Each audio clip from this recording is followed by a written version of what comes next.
Hello दोस्तों, ऑप्शनेबल Hindi channel में आपका स्वागत है। मेरा नाम आयुष है और आज इस वीडियो में हम अडानी ग्रुप और अडानी ग्रुप स्टॉक्स के बारे में डिस्कस करेंगे।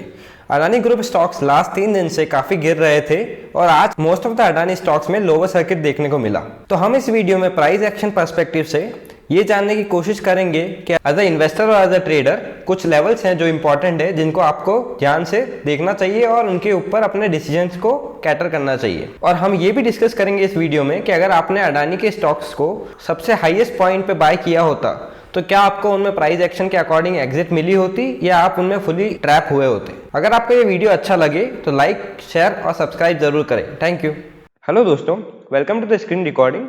आज इस वीडियो में हम जानेंगे कि प्राइस एक्शन पर्सपेक्टिव से हम अडानी स्टॉक्स के सपोर्ट और रेजिस्टेंस कैसे फाइंड करेंगे और उनके मेजर सपोर्ट अगर ब्रेक हो गए हैं तो हमको क्या पुल बैक का वेट करना चाहिए as a short selling opportunity या एज अ इन्वेस्टर और as a long term trader जो कि वीकली टाइम फ्रेम पे ट्रेड करते हैं, उनको कोई अपनी पोजीशन एग्जिट करनी चाहिए या एज अ होल्ड करना चाहिए। तो फर्स्ट स्टॉक जो हम एनालाइज करते हैं वो है अडानी इंटरप्राइजेस। अडानी इंटरप्राइजेस ने हमारा स्टेज एनालिसिस के हिसाब से फर्स्ट स्टेज और फाउंडेशन स्टेज का ब्रेकआउट दिया था 270 लेवल्स पे, जिसके बाद के स्टॉक वन वे 4000 लेवल तक गया और उसके बाद आपको देखने को मिला कि हायर हाई और ये फर्स्ट हायर लो जो कि टूटा और उसके बाद आप देखिए कि एक ही कैंडल में पूरा ये जो रेंज था यहाँ से लेकर यहाँ तक का, वो इन matter of one candle it broke और अभी ये फ्राइडे के दिन जो कैंडल क्लोज हुआ है उसमें एक भारी सेलिंग आई है। तो अगर इन वर्स्ट केस सिनेरियो अगर हम एनालाइज करें कि अगर आपने ये स्टॉक को इस ब्रेकआउट पे भी लिया होता, जिसके दो कंडीशंस थे कि पहले आपने कंसोलिडेशन देखा और ये वाला ब्रेकआउट पे भी अगर आपने स्टॉक लिया होता, तो आप एक चीज देखिए कि इसने इनिशियली एक अपमूव दिया, उसके बाद कंसोलिडेट होके ये वापस रेंज में गिर गया। तो आपको मेरा एक सजेशन हमेशा होगा कि अगर आप मोमेंटम इन्वेस्टिंग या प्राइस एक्शन बेस्ड ट्रेडिंग कर रहे हैं और अगर वीकली टाइम ट्रेडिंग कर रहे हैं तो आपको, अगर आपका कोई भी स्टॉक लेने के बाद वापस रेंज में चला जाता है तो आपको अपनी इनिशियल 50% क्वांटिटी को एग्जिट कर लेना चाहिए और 50% का वेट करना चाहिए कि वो अपना स्टॉप लॉस या अपना ट्रेंड एग्जॉस्शन शो करे। तो यहाँ पे हम देख सकते हैं कि इस कैंडल पे आपने 50% क्वांटिटी को सेल किया होता और ये वाले कैंडल पे आपको और वीकनेस नहीं दिखता तो ये वाले कैंडल पे आपको अपना रिमेनिंग 25 और 50% क्वांटिटी को एग्जिट करना। तो अडानी इंटरप्राइजेस अभी बहुत वीक दिख रहा है। अगर हम स्टेज एनालिसिस के हिसाब से भी हम देखें तो ये एक डिस्ट्रीब्यूशन स्टेज दिख रहा है जहाँ पे आपको स्टेज 4 की स्टार्टिंग दिख सकती है जिसमें डिक्लाइन होता है स्टॉक का। और अगला स्टॉक जो हम एनालाइज करेंगे वो है अडानी पोर्ट्स। अडानी पोर्ट्स में इनिशियली आपको यहाँ पे ब्रेकआउट देखने को मिला, जिसके बाद की stock one way 399 levels stock 1000 rupees तक गया और उसके बाद आप देखिए कि स्टॉक ने नियरली 2 इयर्स तक उसमें कंसोलिडेट किया 2021 से लेकर नियरली अभी जनवरी 2023। बट आप एक चीज और देखिए कि अगर आपने ये ऑल टाइम हाई ब्रेकआउट पे भी लिया होता तो जो कि हमने अभी रूल डिसाइड किया था कि अगर कोई भी स्टॉक आपकी रेंज में वापस एंटर कर जाता है तो आपको 50% क्वांटिटी एग्जिट करना है। और उसके बाद देखिए कि नया जब बायर उसको ऊपर ले जाने की कोशिश कर रहे थे तो सेलर्स ने ये वाला हाई क्रॉस होने नहीं दिया और वो वापस रेंज में एंटर होके एक ही कैंडल में उसने पूरे 2 साल की रेंज को तोड़ दिया। तो ये जो 660 का लेवल था वो बहुत इंपॉर्टेंट था और हमको ये पूरा, इससे एक चीज ऑब्जर्व करने को मिलती है कि ये जो रेंज थी पूरी 2 इयर्स की उसमें डिस्ट्रीब्यूशन स्टेज हो रहा था और अभी डिक्लाइन स्टेज स्टार्ट हो सकता है। तो अडानी के 2 स्टॉक जो हमने अभी तक एनालाइज किए वो बहुत वीक दिख रहे हैं वीकली टाइम फ्रेम के हिसाब से। और कोई भी स्टॉक अगर वीकली टाइम फ्रेम पे वीक दिखता है तो इंटरनली उसमें लॉन्ग टर्म में सेलिंग आती है। थर्ड स्टॉक जो हमारा है वो है अडानी विलमार। अडानी विलमार को हम ट्राई करेंगे कि हम एनालाइज करें डेली टाइम फ्रेम पे। उसके दो रीजन है कि फर्स्ट ऑफ ऑल ये अभी लास्ट ईयर में ही लिस्टेड है तो इसमें हमको ज़्यादा स्ट्रक्चर और ज़्यादा हिस्टोरिकल पैटर्न्स देखने को नहीं मिलेंगे वीकली पे। तो आप अगर देखें तो डेली टाइम फ्रेम पे इसने इनिशियली अपने जो आईपीओ के बाद एक बेस बनाया था उससे ब्रेकआउट आया और स्टॉक 375 लेवल से नियरली 800 या 900 लेवल तक गया और यहाँ से उसको रिजेक्शन आया और जब उसने वापस ऊपर जाने की कोशिश करी सेम लेवल से उसको सेल ऑफ प्रेशर मिला। तो यहाँ पे तो आपका कोई सिचुएशन बनता ही नहीं था कि आप ऑल टाइम हाई ब्रेकआउट पे इसको खरीदें। और आप ये चीज देखिए कि हर बार जहां से वो बाउंस मार रहा था उसको फर्स्ट इनिशियली यहाँ से बाउंस मिला, फिर यहाँ से मिला। अगर कोई भी लेवल मल्टीपल टाइम टेस्ट होता है तो वहां पे एक चीज एविडेंट हो जाती है कि बायर्स वीक हैं और उनकी कैपेसिटी से सेलर ज्यादा स्ट्रांग है। और यहाँ पे आप देखिए कि यहाँ पे एक बुल ट्रैप हुआ और यहाँ पे आप देखिए, यहाँ पे एक बेयर ट्रैप हुआ कि इनिशियली शॉर्टिंग की अपॉर्चुनिटी मिली और वापस स्टॉक ऊपर गया, पर उसने अपना प्रीवियस स्विंग हाई नहीं तोड़ा क्योंकि ये लेवल था।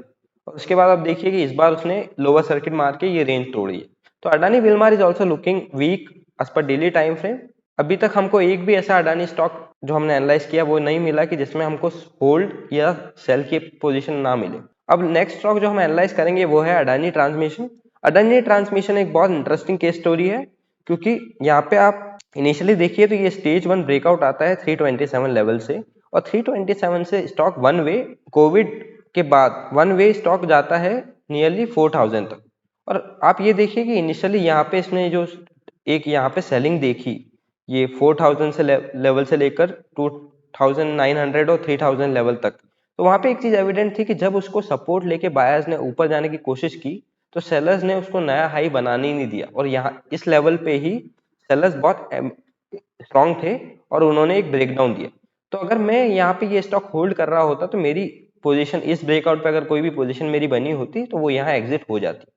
फर्स्ट रूल ये था कि अगर कोई भी स्टॉक वापिस रेंज में आता है तो हमको वहां पे मोमेंटम नहीं दिखने को मिल रहा है, तो यहाँ पे हमारी एग्जिट हो जाती। और आप ये देखिए कि ये जो वापस इस रेंज में आया, उसने एक ही वीकली कैंडल में 26% का फॉल देख के ये रेंज में तोड़। अगर अडानी ट्रांसमिशन में 1950 लेवल वीकली बेसिस पे ब्रेक होता है तो हमको ये स्टॉक में ये जो फॉल स्टार्ट हुआ था, ये डिक्लाइन स्टेज कंफर्म हो जाएगा। और इसमें हमको देखने को मिल सकता है कि ये जो लेवल्स हैं, जो 877 लेवल्स या इवन लोअर लेवल्स, वो टेस्ट होने की प्रोबेबिलिटी हायर है। कभी भी कोई भी स्टॉक ऐसा नहीं हो सकता कि अगर 30% गिर गया है तो और कितना गिरेगा। हिस्टोरिकली ऐसे स्टॉक्स थे कि अगर हम यस बैंक की बात करें तो यस बैंक इनिशियली टॉप 250 या 270 लेवल से इनिशियली 100 रुपीज तक गया था। उसने जो पुल बैक 100 रुपीज से दिया था वो था 170 तक, 70% गेन। बट आप एक चीज देखिए कि वहां पे भी वापस सेलर्स उसी लेवल पे एक्टिव होंगे जहां उनके इनिशियल पोजीशन बिल्ड हुए, और 170 से वन वे उन्होंने 30 रुपीज पे यस बैंक को सेल किया था। तो कोई भी स्टॉक में अगर सेलिंग पोजीशन या सेलर स्ट्रांग है तो वो अपनी लेवल को अपने स्टॉप लॉस और अपने रिस्क एपिटाइट के हिसाब से एडजस्ट करेंगे, वो हर कहीं पे शॉर्ट नहीं करेंगे। तो आपको हर स्टॉक जिसमें सेलर स्ट्रांग है वहां पे थोड़ा बहुत रिट्रेसमेंट देखने को मिलेगा, बट उसका ये मतलब नहीं है कि आप उसको सपोर्ट समझ लें या उसको बाइंग अपॉर्चुनिटी देखें।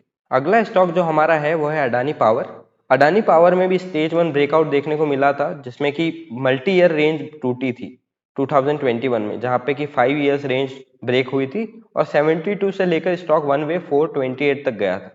अगर ये एक और ब्रेकआउट में देखूं तो आप ये देखिए कि अगर आपने यहाँ पे भी लिया होता तो यहाँ पे यहाँ से इनिशियली स्टॉक यहाँ गया और ये वाला सपोर्ट टेस्ट करके वापस एक नया ब्रेकआउट आया।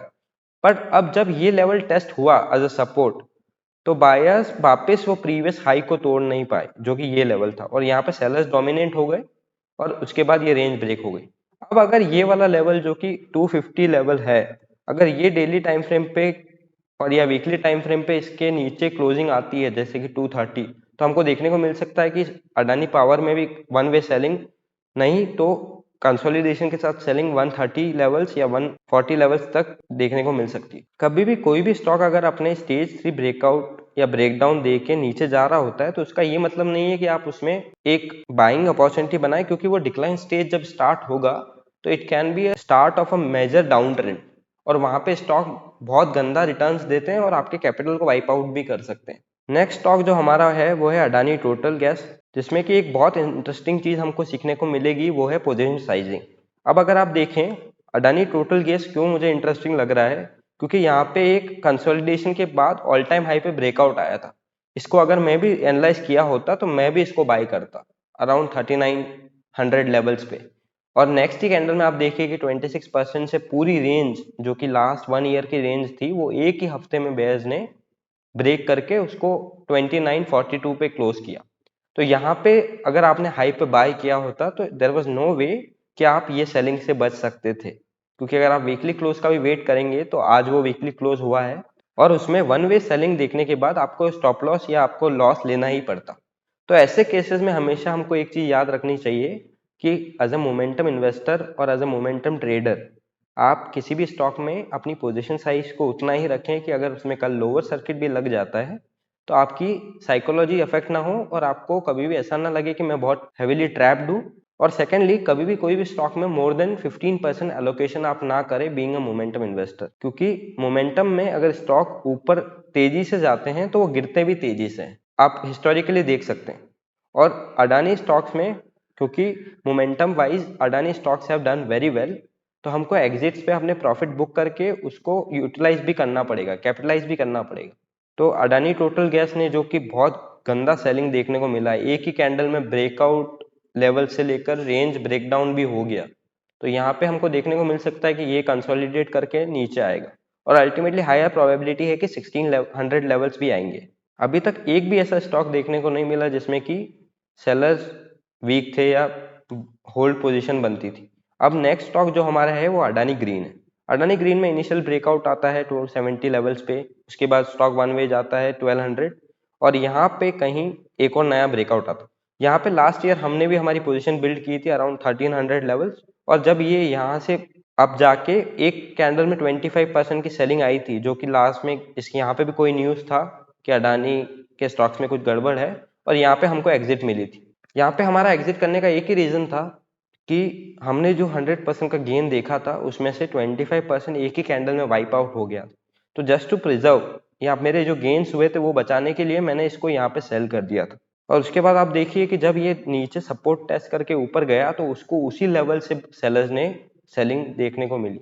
तो हमेशा ये याद रखिए कि सेलर्स हर लेवल पे एक्टिव नहीं होंगे, वो एक पर्टिकुलर लेवल जहाँ पे उनका स्टॉप लॉस बहुत कम होगा या उनका रिस्क टू रिवॉर्ड बहुत अच्छा होगा, वहाँ सेलिंग देखने को मिलेगी। और अभी आप देखिए कि ये जो रेंज बन रही थी उसने एक ही कैंडल से 25% की ये रेंज ब्रेकडाउन दी है, तो हमको इनिशियली ये लेवल भी टेस्ट हो सकता है और उसके बाद हाई प्रोबेबिलिटी है कि डिक्लाइन स्टेज स्टार्ट होगा। नेक्स्ट स्टॉक जो हमारे हैं वो है इनडायरेक्टली अडानी ओन्ड कंपनीज, जो कि अडानी ने स्टार्ट नहीं की थी बट अडानी की एक्वायर्ड कंपनीज है, इंडिपेंडेंट। तो नेक्स्ट स्टॉक जो हम एनालाइज करेंगे वो है एनडीटीवी। एनडीटीवी को अडानी की एक्विजिशन की न्यूज कहीं यहाँ पे आई थी, जो कि 113 लेवल से लेकर स्टॉक वन वे 500 लेवल्स तक गया था, जो कि अच्छा खासा रिटर्न था।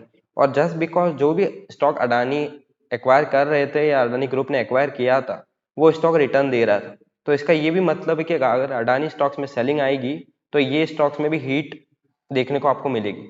और इनिशियली आप देखिए कि जब भी सेल ऑफ होता है तो हमने जैसा कि प्राइस एक्शन सीरीज में डिस्कस किया था कि स्टॉक वन वे अप नहीं जाएंगे, वन वे डाउन नहीं आएंगे, तो ये सीडीओ के फॉर्म में in the form of stairs ये नीचे आते हैं। और जब ये ऊपर जाने लगा तो आप देखिए कि इसी लेवल पे इसने सेल इनिशियली एक विक बनाई और उसमें सेलिंग देखने को मिली। एनडीटीवी ने भी जो अपना 310 का सपोर्ट था वो तोड़ के अब एक शॉर्ट टर्म बियरिश ट्रेंड दिखाया है, और अगर ये लेवल जब तक ब्रेक नहीं होता ऊपर में तो ये स्ट्रक्चर बियरिश रहेगा। स्ट्रक्चर बियरिश रहने का ये मतलब है कि अगर आपके पास ये स्टॉक है तो आपको एग्जिट करना चाहिए from a price action perspective. अगर ये वापस इस रेंज में एंटर होता है तो इसका ये मतलब नहीं रहेगा कि आपको मोमेंटम वाइज एंट्री मिलेगी। मोमेंटम वाइज एंट्री कभी भी आपको तब मिलेगी जब कोई भी कंसोलिडेशन होके वो स्टॉक अपना हाई ब्रेक करे और वहां पे हमको बायर्स की स्ट्रेंथ देखने को मिले। तो अभी फुल्ली जो अडानी के स्टॉक्स हैं वो सेलर्स की ग्रिप में है और वहां पे हमको अच्छी खासी सेलिंग देखने को मिल सकती है। और मेरा पर्टिकुलर कोई अजम्पशन नहीं है या मैं प्रिडिक्ट नहीं करना चाहता हूँ, बस हिस्टोरिकली स्टॉक के पैटर्न ने ऐसा किया है कि जब भी डिक्लाइन स्टेज स्टार्ट हुआ है तो जो प्रीवियस ब्रेकडाउन या ब्रेकआउट हुए थे वो रीटेस्ट होते हैं, तो हायर प्रोबेबिलिटी है कि 170 या 110 भी टेस्ट हो सके इसमें। अब नेक्स्ट जो दो स्टॉक है वो बहुत इंटरेस्टिंग है। अंबुजा जब तक अडानी ने एक्वायर नहीं किया था वो स्टॉक कभी भी आपको देखिए कि 20% के स्विंग्स कभी उसमें वीकली में देखने को नहीं मिलते थे। आप हिस्टोरिकली अंबुजा के स्टॉक्स को देखिए, ये सबसे बड़ा कैंडल जो हमको लास्ट 2 ईयर्स में देखने को मिला था वो था 15% का, या उसके बाद ये वाला। और यहाँ पे कहीं अडानी ग्रुप उसको एक्वायर करने की न्यूज़ आती है और उसके बाद स्टॉक वन वे अप जाता है। और उसमें ये देखिए कि आप सेलिंग इनिशियली ये जो ब्रेकआउट आया था यहाँ पे उसके बाद वन वे अप मूव जाता है, स्विंग लो बना के एक और ब्रेकआउट। तो अगर आपने ये वाले ब्रेकआउट पे भी स्टॉक लिया होता तो ये वाले कैंडल पे आपको एग्जिट मिलती।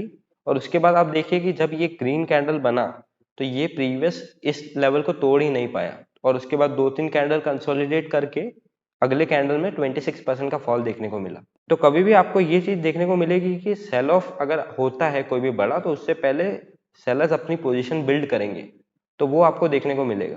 और एक और चीज जो बहुत इंटरेस्टिंग है अंबुजा सीमेंट के स्टॉक में वो है कि ऑल टाइम हाई रिटेस्ट बहुत high risk to reward probable trades देते हैं। जैसे कि ये वाला स्टॉक का ऑल टाइम हाई ब्रेकआउट यहाँ पे हुआ था, इनिशियली स्टॉक ऊपर गया, उसके बाद जब भी कभी वो अपने अच्छे रिटर्न देने के बाद ये लेवल टेस्ट करेगा जो कि प्रीवियस ऑल टाइम हाई है, जहाँ पे कि 3-4 बार मार्केट ने अपने डायरेक्शन चेंज किए हैं या स्टॉक ने अपने डायरेक्शन चेंज किए हैं, तो वहाँ पे एक बहुत high risk to reward trade बनता है। यहाँ पे आप 10 पॉइंट का स्टॉप लॉस लेके पूरा मूव ट्रेड कर सकते हैं। इसकी प्रोबेबिलिटी बहुत कम होगी, पर जब भी ये सक्सेसफुल होगा आपको अच्छे ट्रेड्स मिलेंगे। तो एक लर्निंग हमारी ये है कि कभी भी कोई भी first all time high retest होता है स्टॉक में तो वो अच्छा रिटर्न देता है। बट अंबुजा सीमेंट में भी आप देखिए कि इनिशियल 1 कैंडल में 26% का फॉल है, जो कि हिस्टोरिकली लास्ट 2 ईयर्स या 3 ईयर्स में हमको कभी देखने को नहीं मिला है। तो आप एक पर्टिकुलर कैंडल के साइज से भी जज कर सकते हैं कि क्या स्टॉक बहुत वीक हो रहा है या स्ट्रांग हो रहा है। लास्ट स्टॉक जो हमारा आज का है वो है एसीसी। एसीसी लास्ट 1.5 ईयर्स से एक रेंज में था। इसको जहाँ पे अडानी ने एक्वायर किया उसके बावजूद भी ये स्टॉक रेंज में रहा, और आप देखिए कि इसने कभी भी अपना ब्रेकआउट नहीं दिया 2640 लेवल से। वन टाइम गॉट रिजेक्टेड, उसके बाद एक और बार वही लेवल से रिजेक्ट हुआ, उसके बाद एक और बार वही लेवल से रिजेक्ट हुआ। तो अगर कोई भी लेवल मल्टीपल टाइम रिजेक्ट हो रहा है हायर लेवल पे और आपको ये वीक देखने को मिल रहा है वीकली चार्ट्स पे, तो वहां पे आपको एविडेंट हो जाता है कि सेलर स्ट्रांग है। और ये कैंडल जो 9% का बनता है उसके बाद अगले 3-4 कैंडल में कोई बायर्स की स्ट्रेंथ नहीं दिखती है, तो उसके बाद आपको देखने को मिलता है कि जब भी ये लेवल टूटा उसके बाद एक कैंडल में हमको 20% का फॉल देखने को मिला। तो एसीसी जो कि अपना 2 साल का रेंज एक अगर 2 कैंडल में तोड़ देता है तो वो बहुत आराम से आपको एक चीज बताना चाह रहा है कि वहां पे सेलर्स बहुत एग्रेसिव है, उनकी ग्रिप अच्छे से बनी हुई है और वो आपको शॉर्ट टर्म में तो रिटर्न नहीं देंगे। अगर हम long term point of view से भी बात करें तो अगर 1960 लेवल टूटता है तो ये स्टॉक आपको इन जनरल जल्दी पैसा बना के नहीं देगा, ये आपका टाइम वेस्ट कर सकता है कंसोलिडेट करके, और या तो इसमें स्टेज 4 डिक्लाइन स्टेज जो है वो स्टार्ट होगा। तो कभी भी as a cash market participant मेरी इच्छा ये नहीं रहनी चाहिए कि मैं स्टेज 4 में इन्वेस्टेड हूँ। स्टेज 4 में हमको ये कोशिश रखना चाहिए कि हम पूरी तरह कैश में हैं, ये हमको जो भी ब्रेकआउट मिले उस पर हम एंटर करें। बिकॉज अगर आप यहाँ पे एग्जिट नहीं करेंगे और इसके बाद ये और नीचे जाता है तो आप उसको एक लेवल के बाद आप एग्जिट नहीं कर पाएंगे। साइकोलॉजिकली आपको लगेगा कि इतना गिर गया है कैसे एग्जिट करूं, तो वो आपका लॉन्ग टर्म इन्वेस्टमेंट बन सकता है अगर आपकी साइकोलॉजी स्ट्रांग नहीं है। और आपको कभी भी अपने ट्रेड्स को लॉन्ग टर्म इन्वेस्टमेंट नहीं बनाना है, आपकी यही साइकोलॉजी रहनी चाहिए कि मेरा एक ही एम है स्टॉक को खरीदने का, कि मेरे खरीदने के बाद वो ऊपर जाए और मैं उसमें प्रॉफिट बुक करके एग्जिट करूं। अगर ये वीडियो आपको अच्छा लगा हो तो लाइक करें, शेयर करें और सब्सक्राइब जरूर करें। Thank you.